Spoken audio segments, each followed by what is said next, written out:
Hello and welcome to Season 1, Episode 6 of the Port Migration Partner Visa podcast. If you and your partner are planning to apply for an Australian partner visa, this podcast is your roadmap. If you're new here, I'm so glad you've found us, and if you have already listened to the previous 5 episodes, it's great you're here. Welcome back. Today, we are talking about partner visa processing. If you've got questions about partner visa processing, you're in the right place. This is the part of the partner visa application process that really tests people's patience and can cause high levels of anxiety for couples. Partner visa wait times are long. After you've submitted your partner visa application, it's common for couples to wait 12 or 18 months before they hear anything at all from Home Affairs, and receiving a decision can take even longer. It's not uncommon to read stories of couples waiting 24 or even 36 months. We publish regular partner visa processing updates at the start of each month on our YouTube channel, so if you're looking for the most up-to-date information about how long it is taking for Home Affairs to reach a decision about partner visas, that's a great place to find it. Subscribe to the Port Migration YouTube channel and turn on notifications so you don't miss the processing updates at the start of each month. Apart from how long it will take, people are often left wondering why it's taking so long and what they can do to make sure the process is as efficient as possible. That's what we're talking about today.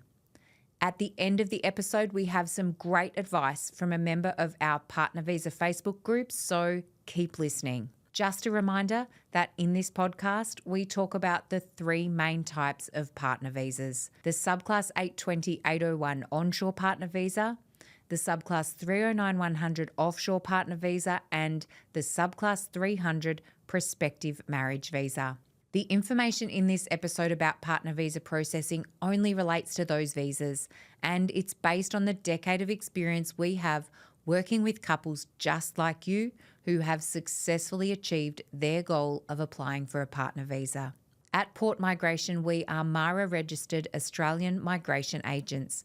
You'll find our registration details in the description, and you can also verify them on the official Migration Agents Registration Authority website, the MARA. Always check that the person giving you Australian visa or migration advice is legally authorised to do so.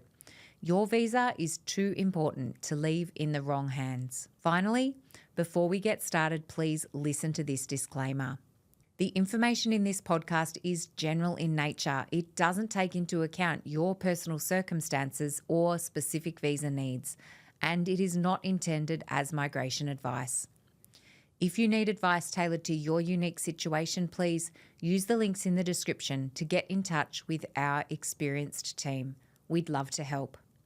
The Port Migration Partner Visa podcast is available in both video and audio format. It's available on all your favourite podcast platforms, so while you're here, please like this episode, subscribe to our channel, turn on notifications, and share this podcast with your partner. Your support helps other couples find this podcast too. Okay, let's talk about partner visa processing. It's common to hear questions about partner visa wait times. Questions like, how long will it really take? Why am I still waiting when my friends got their partner visa in 5 months? Which visa will be faster? I've done my health tests. How long will it take now? Today, we're talking about partner visa processing, the part of the process that happens after you've submitted your application and you're waiting for Home Affairs to assign your visa to a case officer who will make a decision to either grant your visa or refuse it. If you're asking yourself these questions, you're not alone. This is one of the most common worries we hear from couples applying for a partner visa, and the truth is, waiting for your visa can be one of the hardest parts of the entire process. It's not just the time, it's the uncertainty. Every day you're left wondering, when will we hear something? Are we waiting longer than we should be? Is something wrong with our application? And when you see other couples celebrating their visa approvals while you're still stuck in visa limbo, It's completely normal to feel frustrated. But here's the thing. Partner visa processing times aren't one size fits all. We've worked with lots of couples over the years and we know how many factors can influence how quickly or slowly a decision is made. Sometimes a fast approval simply isn't in the cards, and often there are really logical reasons for that. The good news is when you understand why the process takes time, it's much easier to manage your expectations and find some peace of mind during the wait. When we work with clients, we offer a lot of help and support through this waiting process. We're always here to provide an update or reassurance. In this episode, we're going to break it all down. You'll learn why some partner visas are approved quickly while others take much longer, key factors that impact processing times, things you can do to help avoid unnecessary delays, and how to stay calm and confident even when the wait feels endless. Because while you can't control how quickly Home Affairs works, you can control how well your application is prepared and how you respond to any requests that come your way. All right, let's get into it. Why do some partner visas take months and others take years? Let's find out. There's no denying it. Waiting for a decision on your partner visa can feel unbearable. This isn't just paperwork, it's your relationship, your future, your plans, and all of that is now at the mercy of a government process that can take many months, sometimes years. It's not just the wait that's hard, it's the uncertainty. You can't plan your next steps with confidence. Maybe you're postponing career moves or putting off major financial decisions like buying a house. Perhaps you're missing family events, struggling with long distance, wondering about schools for the kids, or facing constant questions from loved ones asking, "Any news yet?" And then there's the emotional toll. Watching others get their visas approved in half the time can feel unfair and confusing. Why is one couple celebrating approval of a double grant while you're still refreshing your inbox? It's completely normal to feel frustrated or powerless. But the truth is, understanding why the process takes so long can make it a little easier to cope. When you understand the factors that influence visa timelines, it helps you manage expectations, avoid unnecessary delays, and stay focused on what you can control. If you've been following along, you already know that partner visas are complex, high-stakes applications. When you apply, you're not just requesting a visa, you're applying for Australian permanent residency. That's a significant commitment for the government, so it makes sense that they're careful. The Department of Home Affairs assesses partner visas in two stages. First, the temporary visa, subclass 820 or 309, and then after around 2 years from the initial application, the permanent visa paperwork can be submitted, subclass 801 or 100. But even getting that temporary visa can take anywhere from 12 to 24 months, depending on your situation. Several factors impact how quickly or slowly your application moves through the system. The completeness of your application impacts processing. Missing documents, unclear relationship evidence, or inconsistent information can lead to significant delays. Every time the department has to request additional information, your application is put on pause. Couples come to us who haven't uploaded any documents after 12 months of waiting, or maybe they haven't responded to requests for additional documents. Of course, this will slow the process down. Your relationship circumstances also impact processing. Some applications require more scrutiny than others. If you've had previous visa refusals, previous sponsorships, been in a long-distance relationship, or have limited shared financial or household evidence, your case may take longer. Where you apply from can impact processing. Onshore and offshore visas can have different timelines, and certain countries experience longer processing times due to local factors like embassy workloads. The volume of applications can also impact processing. Simply put, when more people apply, it takes longer for everyone. Government priorities also shift, meaning certain visa categories may be processed faster depending on policy changes. This is often impacted by national and international events that are outside your control. Health and character checks can also impact processing. Delays in getting your medical exams or police certificates can slow things down, or if either your health or character checks need further investigation. While there's always some variation in processing times, let's look at some of the kinds of situations we've seen that can cause processing times that are significantly longer than normal. We've got 3 examples for you. The first example that can cause really long delays is when a couple don't provide requested information to Home Affairs. This one is more common than you might think. You submit your visa application and everything seems fine until months later, Home Affairs sends a request for further information, an RFI.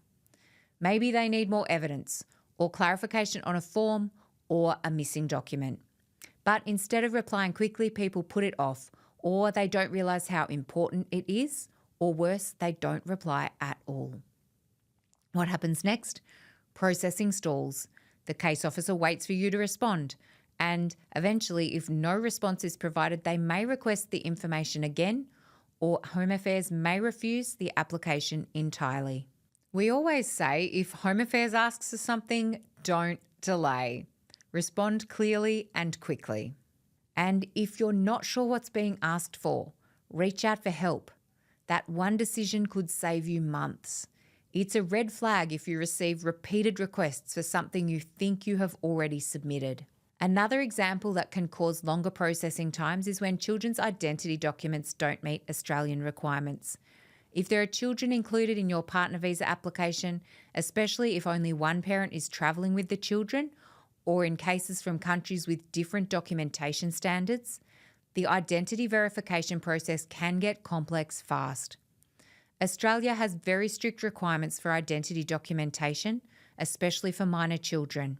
If there are gaps, inconsistencies, or concerns, it can trigger extra layers of verification, like requests for additional records or even DNA testing. And while this might feel confronting or slow, it's absolutely critical. Child safety is paramount.